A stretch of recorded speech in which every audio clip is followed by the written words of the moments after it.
वापरलाय तू आज म्हणजे दर एकादशीला तुला एवढं सुचत नाही. महाग माणसं किती येते. आता तुम्ही म्हणसाल एवढं पुरस्तो तू कोणाला उगाच कसं राहू दिलं असं. आपल्याला इतकं उभं राहू देते का. आपल्या हातात ते तुळशीच्या मोजवळ बाहेर पडते ते इतकं ढकलून देते ती. पण महाराज कुणाची टापाय तू कोबऱ्याला ढकलायला अजिबात नाही महाराज. वैराग्याची मूर्तीची जर मूर्तिमंत कोण असतील तर ते तुकोबरे आहेत महाराज. ज्यांना यम कापत होता तिथं बडवी काय करत तुकोबरे उभा राहिले. म्हणले काय म्हणणं आहे नेमकं देवा तुझं. म्हणले माझ्या चेहऱ्याकडे बघून तुला माझी दया येत नाही का. कोण म्हणतंय देव. आणि आपण देवाला म्हणतो ह्या एकादशीला गेले की देवा तुला माझ्याकडे बघून दया येत नाही का. तुझ्याकडे बघून मला लय कसं तरी वाटतंय. बरोबर आहे का. तू एकदा गेला माझ्यापासून की मला बरं वाटत. ही आपली अवस्था आणि तुकोबऱ्याची अवस्था बघा. तुकोबऱ्याला म्हणतात देव अहो तुकोबरे मार्चेंड आले हप्ता बिप्ता तर काही कमी करा की माझ्यावरचा. माझा एखादा हप्ता घ्या करता भरून.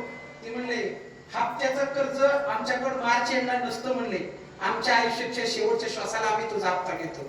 आणि म्हणले एवढं कर्ज आहे तुझ्यावरती तुझ्याच्या व्याज पिटणार नाही. म्हणले कर्ज कधी भरणार आहे का. 11 पिढ्यामध्ये देवाची भक्ती केली कुणी मागितलं नाही. आपलं एकटंच म्हातारं माळकर झालं तर अख्ख्या गावाचं मागायला लागलं. बरोबर आहे का. तुकोबऱ्याच्या 11 पिढ्यामध्ये भक्ती होती पण कुणीच काय मागितलं नाही.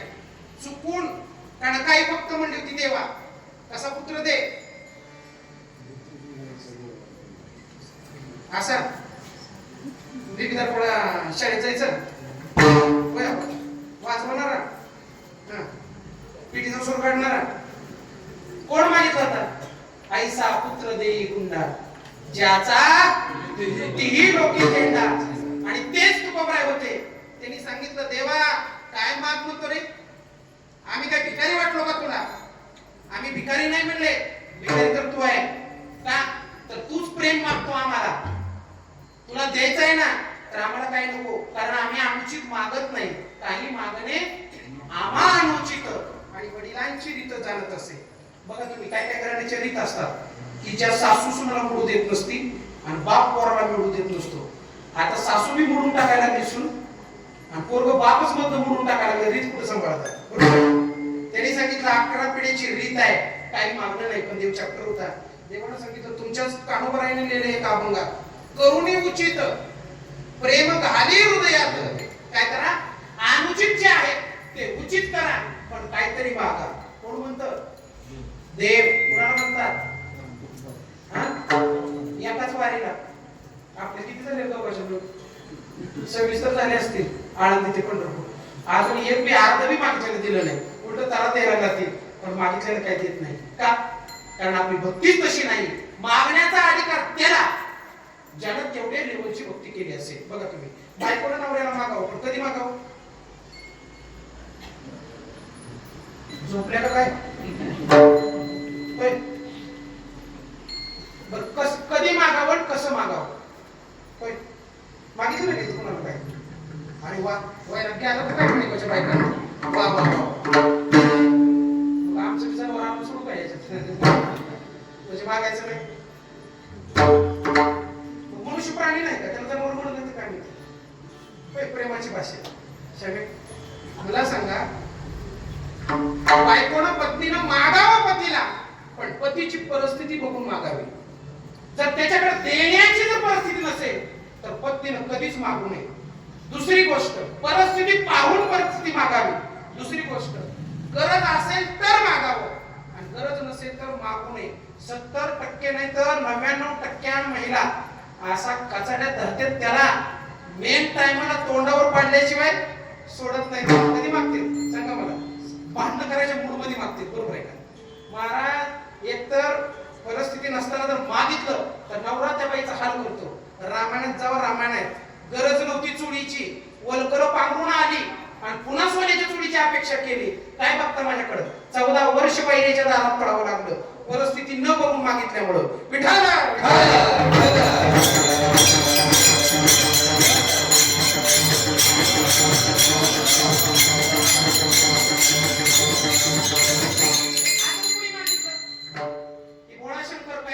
बसलेला अंगाला लाख लावलेली आणि पार्वतीने अपेक्षा केली आपलं बी घर पाहिजे म्हणजे सगळ्याची गरज झाली ती आख्या गल्लीत चला पटलं म्हणजे. आणि आपलं अजून कसं बिथड मला घर पाहिजे म्हणजे पाहिजे. ती म्हणलं आता काय करावं म्हणलं मला माझी तर कोणा ओळख नाही वाघ मध्ये काय स्टील द्यायचा नाही. बरोबर आहे का. सिमेंट काय मिळायचं नाही. शंकर विचार करायला लागला. इथलं शंकर नवं कैलासावरचं बघा. देव होता, बायकोचा हट्ट काय, घर पाहिजे. मागाची गरज होती. ती म्हणले घर बघून तू लग्नच केलं नव्हतं माझ्याबरोबर. तुला मी आधी सांगितलं होतं पार्वतीला, हे बघ म्हणले मी गोळा सांब आहे, अंगावर माझ्या काय व्याघ्र चर्म आहे, बरोबर आहे का. कंठामध्ये धारण करण्यासाठी काय सापाचा अलंकार केला. लाकीट नव्हतं, सासवडीचं नव्हतं, अजिबात नव्हतं. काय गळ्यात घातला होता, साप. काय गळ्यात घातला होता, तास बरोबर कोण फिरा. संध्याकाळी घरात दिसला तर अगं घर बाहेर पळून जातं. बघा तुम्ही देवाच्या तारा तरी बघा, बरोबर आहे का. आणि गळ्यात मुठी माळ घातली, ती कशाची होती, हा कशाची होती, मोठी मोठी बारकी झाली रुद्राक्षाची, मुडकी मुडकी, कवट्या कवट्या घातल्या नव्हत्या. नाकासाप कधी बघितलं नाही का तुम्हाला. शंकराकडे नेलं तरी म्हणून घोटाळा होता काही. साधं रूप आपली इटलाच बघितलं, तुळशीचा हार तेवढाच माहिती, वैजयंती, बरोबर आहे का. कंठी कौस्तुभ म्हणी, ह्या कोड्या बाबाला कवा बघितलंच नाही की, ह्याला मी कधी कधी बघत जावं, लय वैताग आला की ह्याच्याकडे जावं लागतं. आणि मग महाराज त्यानं सांगितलं, सगळी परिस्थिती तुला माहित होती, तरी पण तू घर मागते होय. विश्वकर्माला बोलवलं, कुबेराला बोलवलं, आणि कुबेराच्या मार्फत लंका निर्माण केली. ती पण देवानं ठेवली नाही का, गरज नसताना मागितली म्हणून. पण महाराज तसं तुकोबराय सांगायला लागले, अरे तुकोबराय देवालाच म्हणते, तू गाता वाचला का. आता मला सांगा, इतरांना गाता वाचायची काय गरज आहे. पण कोण म्हणतं ही, अधिकार कोणाचा आहे, तुकोबरायचा. ती म्हणले तुम्हीच तेच लिहिले ना, मी काय बोलत नाही. साळुंकी मंजुळ आणि शिकविता दंड, भाषा कोणाची आहे. ती म्हणले तुझी, तुलाच माहित नाही का. तूच म्हणला की अभंगातून माझ्याद्वारे हात पसरणे धिक्क त्याचे, बरोबर आहे का. महाराज जी मारकरी मागतात त्याचं चिन्ह धिक्कारायचं तूच माझ्याकडून लिहून टाकलं. आणि आता तूच मला सांगतो का म्हणले, तुझाच गाता तुझ्या जर लक्षात नसेल तर आम्हाला तुला सांगावं लागेल. देवाने सांगितलं तसली नाटक करायची नाही ती, बरोबर आहे का. इथं मला बोलण्यात फसवायचं नाही. पण आता काहीतरी मागितल्याशिवाय मी इथून जाऊ देणार नाही. तुकोबराने सांगितलं, देवा तुला द्यायचंय ना मला, असं दे की ज्याच्या निर्णयानं जगातलं सगळं माझ्यापाशी येईल, बरोबर आहे का. आणि ज्याच्यात सगळं जरी जगातलं असलं आणि त्याच्या जर भेटीनं किंवा त्याच्या निर्णयानं जर ते सगळं असफल होत असेल तर ते मला नको. मग जगात सगळ्यात महत्वाची वस्तू कोणची असेल तर ती संत संगतीची. आणि म्हणून महाराज अभंगाच्या पहिल्या चरणात सांगतात, देवा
कोणाची गरज? पहिल्या चरणामध्ये संगतीला अंडरलाईन करायचं. कशाला अंडरलाईन करायचं? संगतीला.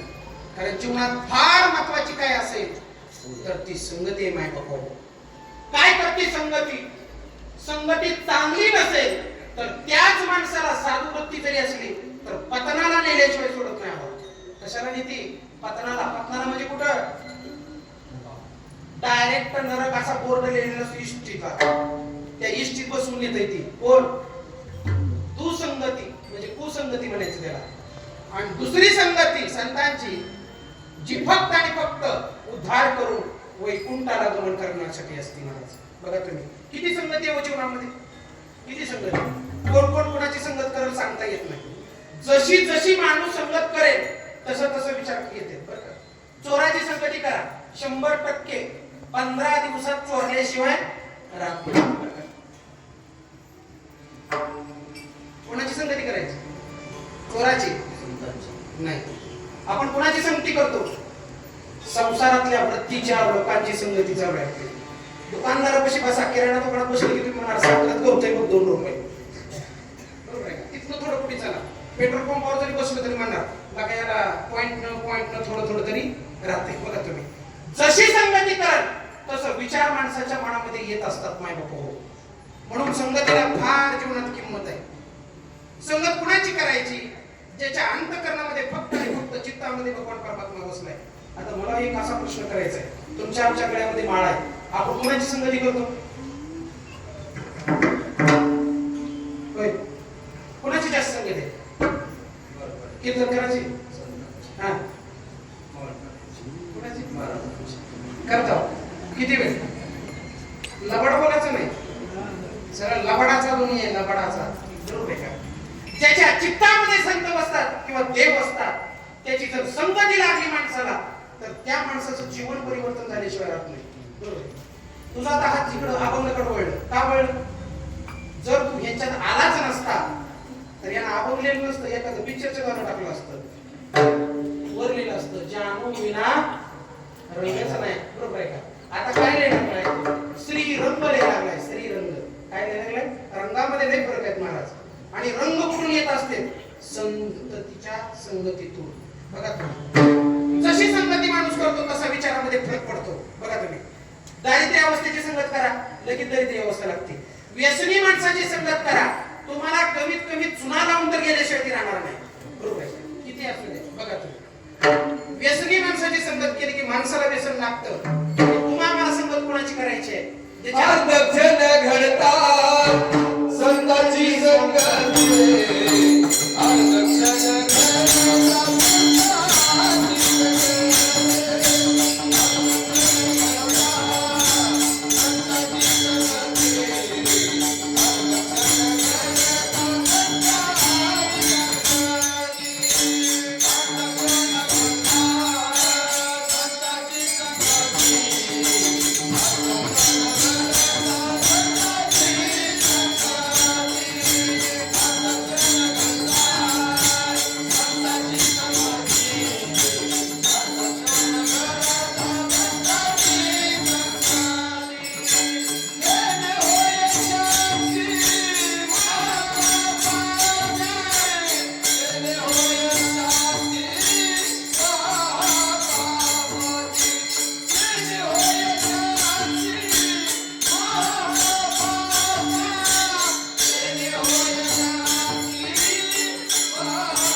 अर्धाक्षर म्हणजे किती?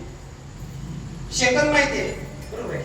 डोळ्याची पापणी लवून वर उघडते, याच्यातला अर्धा वेळ म्हणजे अर्धाक्षर. केवढा वेळ फक्त पाहिजे संतांची संगती? आम्ही तर 20 वर्ष झालं महाराजांकडे करतो. किती वर्ष झालं? 20 वर्ष. का सवय लागलं? त्याला कारण आहे. कुठेतरी कुसंगतीची बाधा घडायला लागली आहे. मला सांगा, अर्ध्या क्षणामध्ये जर एवढं महापाप जळत असेल संतांच्या संगतीमध्ये, तर प्रश्न पडतो. तुकोबाराय म्हणतात, ज्याच्या चित्तामध्ये देव आहे त्याची संगती होऊ द्या. मग कंसाच्या चित्तात काय होतं? आठवा येणार, मला मारणार, मला कृष्ण दिसायला लागला, दचकून उठायचं, पाणी प्यायला लागलं तरी तांब्या फेकून द्यायचं. मग तुकोबाराय तुम्हाला कंसाची दिली तर अय देवा, कुणाला फसवायला लागला. त्याच्या चित्तात जरी असला तर तो कुसंग माणूस आहे, त्याची संगत नको. का? तुझ्या स्वरूपानं अख्खं विश्व भरलंय म्हणून संत वेगळे आहे. संत का वेगळे आहे? तुम्ही आम्ही कोण आहेत? साधक आहे. कोणाचे? पांडुरंग परमात्म्याचे. पांडुरंग परमात्म्याचं स्वरूप कसं आहे? देव कसा आहे? सत्य तू, सत्य तू, सत्य तू विठ्ठल. विठ्ठल कसा आहे? सत्य आहे. आणि सत्याची भक्ती करणारी कशी पाहिजे? असत्य, लबाड वागणारी, लाचार, व्यभिचारी, विषयासक्त अजिबात नाही महाराज. आपण सत्याची संगत केली, आपल्या गळ्यात कुणाची आली माळ? पांडुरंगाची. म्हणजे कोण? सत्य. मग आपण नेहमी कसं बोललं पाहिजे? सत्य बोललं पाहिजे. वागलं कसं पाहिजे? पवित्र राहिलं पाहिजे, चारित्र्य सांभाळलं पाहिजे, बरोबर आहे का? आणि जेणेकरून आपल्यामुळं कमीत कमी 2 जणांचा तरी उद्धार झालाच पाहिजे, ही तुमची आमची जबाबदारी आहे महाराज. महाराज तुकोबारायला विचारलं, शिशुपालाची देऊ द्या का? शिशुपालाच्या चित्तात तर सारखा होता. अग्रपूजेचा मान कृष्णाला दिला, एवढा अपमान केला की त्याच दरबारामध्ये त्याला मारावं लागलं. कुणाला? शिशुपालाला. पण महाराज तरी सुद्धा शिशुपालाची संगत मागितली नाही, पण एका शकुनी मनाची तुलनेदारानं संगत केली, आपलं जीवन बर्बाद झालं. आज तर प्रत्येक माणसामध्ये शकुनी बसलेला आहे. प्रत्येक एका मंथरेची संगत केली. किती वेळ? एक क्षण फक्त संगत केली आणि एकच विषरूपी वाक्य कैकेयीच्या अंतःकरणात पडलं महाराज. आणि कैकेयी भर दिवसा विधवा झाली. ही संगतीचा परिणाम आहे. म्हणून महाराज संगती कुणाची करायची आणि पंगतीत कुणाच्या बसवायचं लक्षात ठेवा. पंगत चुकली तर पुन्हा भेटेल, पण संगत जर चुकली ना तर जीवन बर्बाद होऊन पतनाला गेल्याशिवाय राहणार नाही.